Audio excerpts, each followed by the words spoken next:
আপনার পরিচিতির তালিকায় কি এমন কোনো নারী আছে যিনি মাত্র 100 টাকা মোহরানায় আপনাকে বিয়ে করতে প্রস্তুত? কখনো উনি কুমারী সাজেন, কখনো উনি বিধবা সাজেন, কখনো উনি ডিভোর্সি সাজেন। She's like Johnny Sins, bro.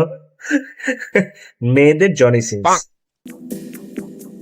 এরপর শুনি সে আমার নামে মামলা করছে।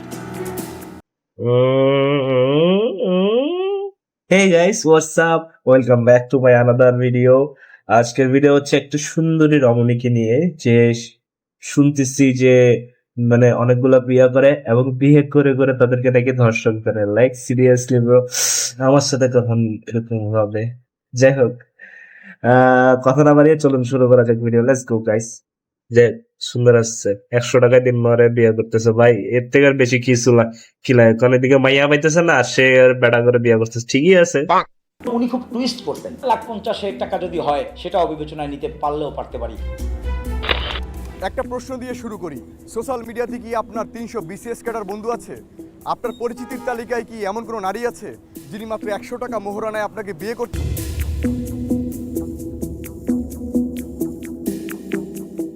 35 বছর বয়সী এই নারীর নাম সৈয়দা মদিনা মনসুর মিশু। আচ্ছা, নিজেকে কখনো পরিচয় দেন কর্পোরেট অফিসের উচ্চ পদস্থ কর্মকর্তা, আবার কখনো তৈরি পোশাক খাতের বড় কর্তা হিসেবে।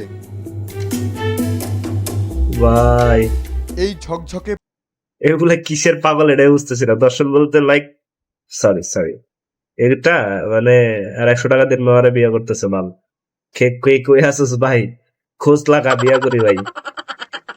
পরিচয়ের আড়ালে লুকিয়ে আছে প্রতারণার জাল। সমাজের প্রভাবশালী প্রতিষ্ঠিত ও উচ্চ পদস্থ কর্মকর্তাদের টার্গেট করতেন তিনি। কখনো অবিবাহিত, কখনো বিধবা পরিচয়ে এক এক করে বিয়ে করেছেন 60টি। সোজা কথা, সে হচ্ছে বাংলার জনি সিন্স। আই মিন নারীদের জনি সিন্স, নট বাংলা, বাঙালি নারী জনি সিন্স। এনটিভি টিমের কাছে যে নথিপত্র তছনছ করে দিয়েছেন তাদের জীবন। একটা পর্যায়ে আব্বা আম্মাকে বলতেছে যে শোনো, মান সম্মান তো কিচ্ছু নাই, এক কাজ করি, চলো দুইজনে বিষ খাই, দুইজনে মরে মরে থাকবো, অসুবিধা কি? যে কি আমি তার 21 লক্ষ টাকা নিয়ে চলে আসছি, তার কত বড়ি মানে 20 বড়ি না কয় বড়ি স্বর্ণ নিয়ে চলে আসছি, এইসব বিভিন্ন মিথ্যা মামলা গাইয়ে টাইয়ে একটা মামলা করছে। তারপর তার পেট্রোল ঢাইলা আগুন দিয়ে দিছে, আগুনের দাগ কই? ঢাকা মেডিকেলে গেছিল, ঢাকা মেডিকেল থেকে সে একটা ভুয়া সার্টিফিকেট আনছিল। ভুক্তভোগী সাংঘাতিক স্বামীরা মাইয়া জানান, ভাই। বিয়ের আগে খুবই নিরীহ আর নির্লোভ আচরণ করেন মিশু। দিনমোহর ধার্য করেন মাত্র 100 টাকা। তাতে বিবাহে রাজি হওয়া স্বামীরাও খুশি থাকেন। কাজী অফিসের ক্লোজ সার্কিট ক্যামেরায় ধারণ করা অডিও ক্লিপও শোনা যায় মিশুর কণ্ঠে। আধা ঘন্টারও বেশি হয়ে গেছে, 1 ঘন্টাও বলছি যে নিব না, আমার লাগবে না। তো 100 টাকা লিখতে বলতেছি, লিখে না কেন? 100 টাকা লিখে না। আমি তোমার শোনো, 100 টাকা কি এটা পৃথিবীর লোককে কি মানে দেনমোহর মহিলা বলল 100 টাকা। তাই আমি বলতে 100 টাকা তো আসলে এখন এই মুহূর্তে হয় না, তো দেনমোহর আপনি একটু বাড়াই ট্রাই করেন। কিন্তু বিয়ের পরই বেরিয়ে আসে মিশুর আসল চরিত্র। বিয়ের 1 বা 2 মাসের মধ্যেই প্রতিটি স্বামীর বিরুদ্ধে ধর্ষণ বা নির্যাতনের মামলা করেছেন মিশু। মামলা তুলে নেয়ার বিনিময়ে দাবি করেছেন 40 থেকে 50 লাখ টাকা। যারা টাকা ভাই সিস্টেম বুঝছেন?